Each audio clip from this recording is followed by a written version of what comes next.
భారత జనాభా 146 కోట్లకు పోయింది. ఇదే వార్త మనం ఈనాడులో కూడా చూడొచ్చు. ఈనాడులో కాదు, ఆంధ్రజ్యోతిలో. భారత జననాల రేటు పడిపోతున్నదట. మొత్తం భర్తీ రేటు కన్నా 1.9% తక్కువ నమోదవుతుంట. అంటే దీనికి కారణం ఏంటంటే ఫైనాన్షియల్ మ్యాటర్స్, ఆర్థిక పరిస్థితుల వల్ల ఒక్కరు లేదా ఇద్దరే చాలనుకో, ఒకప్పుడు ఇద్దరు ముగ్గురు నలుగురు ఉండే వాళ్ళు ఇప్పుడు ఒక్కరే చాలనుకునేలాగా జనాభా వ్యవస్థ, కుటుంబ వ్యవస్థ కుంచుకుపోతూ ఉంటుంది. అంటే దీనికి కారణం ఆర్థిక పరిస్థితులు కావచ్చు, ప్రస్తుత ఉద్యోగ వాతావరణం కావచ్చు, ఆరోగ్య వాతావరణం కావచ్చు, ఆరోగ్య సమస్యలు కావచ్చు, ఇట్లా చాలా కారణాలు జననాల రేటు పడిపోవడానికి కారణమవుతుంది. ప్రస్తుతం ఉన్న భారతదేశంలో ఉన్నటువంటి 100% జనాభాలో 68% మంది మాత్రమే పనిచేయడానికి సిద్ధంగా ఉన్నారు. వృద్ధులు 7% ఉంటే మొత్తం 146 కోట్లలో 7% వృద్ధులే ఉన్నారు. వచ్చే 40 ఏళ్ళల్లో 170 కోట్లకు భారత జనాభా పెరిగిపోతుందట. ఒకసారి చూద్దాం. ఒక పక్క ఆర్థిక ఇబ్బందులు, మరో పక్క ఉరుక్కుల పరుగుల జీవితం. దీంతో దేశంలో జననాల రేటు వేగంగా పడిపోతుంది. అవును, ఆర్థిక ఇబ్బంది. ఎందుకంటే ఇద్దరు పిల్లలు ఉంటే భార్యాభర్తలు ఇద్దరు ఉద్యోగం చేస్తున్న పరిస్థితులు మనం చూస్తూ ఉన్నాం. ఇలా పొద్దున్న లేస్తే పిల్లలకి ఎప్పుడు తయారు చేసుకుంటారు, వంట ఎప్పుడు చేసుకుంటారు, వాళ్ళని బడికి ఎప్పుడు అమ్ముతారు, వీళ్ళు మళ్ళీ కొలువుకి ఎప్పుడు పోతారు. సరే, కొలుకు పోయారు, 10 to 6 జాబ్ ఉంటుంది. పొరగాడు 4 గంటలకో 3 గంటలకో 5 గంటలకో వస్తాడు. ఆ గంట సేపు పేరుంటే ఇంటికి తాళం వేసుకొని పోతే ఇవాళ రేపు పిల్లల్ని ఉంటారులే అని చెప్పేసి నమ్మిపోయే పరిస్థితులు లేవు. పిల్లలు కిడ్నాపర్ల ముఠాలు తిరుగుతూ ఉన్నాయి. దాని ఏమంటారు, చైల్డ్ ట్రాఫికింగ్ ముఠాలు తిరుగుతూ ఉన్నాయి. ఏ పిల్లల ఏ సందులో ఏ పిల్లగాని ఎవరు ఎత్తుకపోతారో తెలియదు. ఏ స్కూల్ అమ్మాయిని ఏ దుండగుడు ఏ కామందుడు ఎప్పుడు రేపు చేస్తాడో తెలియదు. ఇట్లాంటి కారణాలు చాలా ఉన్నాయి. సో తల్లిదండ్రులు ఇద్దరు ఉద్యోగాలకు పోతారు.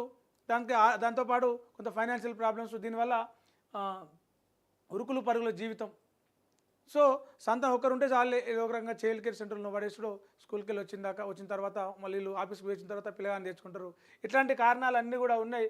సో అప్పట్లాగా ఇద్దరు ముగ్గురు నలుగురు 50 ఏళ్ల క్రితం సగటున 5-6 పిల్లలు కుటుంబంలో ఉండగా ఇప్పుడు ఒకరు లేదా ఇద్దరితో సరిపెట్టుకుంటున్నారు. ఈ పరిస్థితి భవిష్యత్తులో జనాభా పెరుగుదలకు సవాలుగా మారింది. ప్రస్తుతం ప్రపంచ జనాభాలో మన దేశం అగ్రస్థానంలో కొనసాగుతుంది.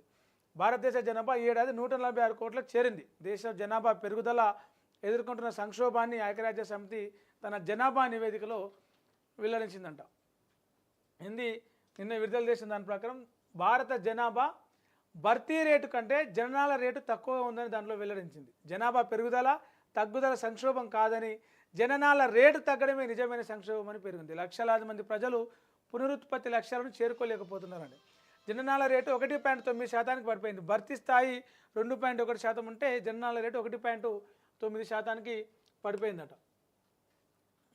సో దీనివల్ల ఏంటంటే రాబోయే రోజుల్లో దాని ఏమంటారు, జనాభా ఒక రకంగా పూర్తిగా తగ్గే అవకాశం ఉంటుంది.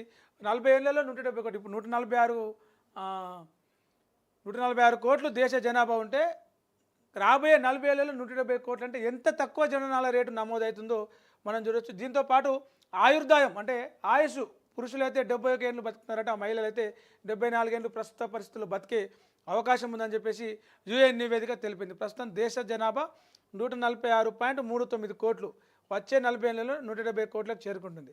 అక్కడి నుంచి తిరోగమనం ప్రారంభమవుతుంది. అంటే తగ్గుకుంటూ వస్తుంది. ఇక 40 ఏళ్ళ తర్వాత జనాభా తగ్గుకుంటూ వస్తుంది. 1960లో 43 కోట్లుంటే అప్పుడు మహిళలు సగటున 6 పిల్లలకు జన్మనిచ్చేవారు. ఇప్పుడు సగటున 2 పిల్లలకు మాత్రమే జన్మనిస్తున్నారు. సంతానోత్పత్తికి ఎందుకు వెనుకాడుతున్నారో తెలుసుకోవడానికి మొత్తం 14 దేశాలలో 14,000 మంది నుంచి ఐరాస అభిప్రాయాలు సేకరించింది. భారతదేశం నుంచి 1048 మంది పాల్గొన్నారు. 38% భారతీయులు ఆర్థిక ఇబ్బందుల వల్లనే కోరుకున్నంత మంది పిల్లలకు జన్మనివ్వలేకపోతున్నారంట. అలాగే ఉద్యోగ భద్రత లేదని 21% మంది చెప్పారు. ఇల్లు ఇబ్బంది ఉందని 22% మంది చెప్పారు. పిల్లల సంరక్షణకు అంటే ఎందుకు జననాల రేటు తగ్గిపోతుంది, ఎందుకు సంతానోత్పత్తి తగ్గిపోతుంది, ఎందుకు పిల్లలను కనడానికి భారతీయులు ఇష్టం చూపించలేకపోతున్నారంటే కారణం 60 ఏళ్ల స్వతంత్ర భారతంలో, అభివృద్ధి చెందుతున్న భారతంలో కారణాలు ఏంటివి అంటే ఉద్యోగ భద్రత లేదు, ఎప్పుడు కొలువు ఉంటుందో తెలియదు, ఎప్పుడు కొలువు పోతుందో తెలియదు. ప్రైవేట్ సెక్టార్ ఎక్కువ మన దగ్గర, పబ్లిక్ సెక్టార్లో ఇంకో రకంగా ఉంటుంది పరిస్థితి. సో కొలువు పోతే ఇంట్లో పిల్లలను సాధిక బాధ అవుతుంది, ఇబ్బంది అవుతుంది అని చెప్పేసి 21% మంది ఉద్యోగ భద్రత లేదు, కొలువు ఎప్పుడు ఉంటుందో ఎప్పుడు పోతుందో తెలియదు, పిల్లల్ని కానీ ఎట్లా సాధాలి అనే రీజన్ చెప్తే 22% మంది ఇల్లు లేదు, ఇల్లు ఇబ్బంది, ఇల్లు ఇరకటం ఆలి మరకటం అన్నట్టు, ఇల్లు చిన్నగా ఉంటుంది.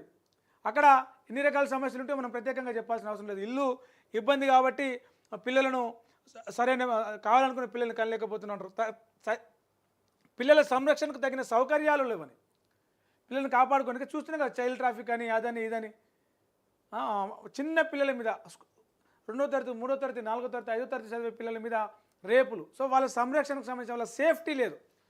ఇంకోటి అనారోగ్య సమస్యల కారణంగా 15% మంది, సంతాన సాఫల్య సమస్యలతో 13% మంది, గర్భిణీల సంరక్షణ కారణంగా 14% మంది సంతానోత్పత్తికి దూరంగా ఉన్నారు.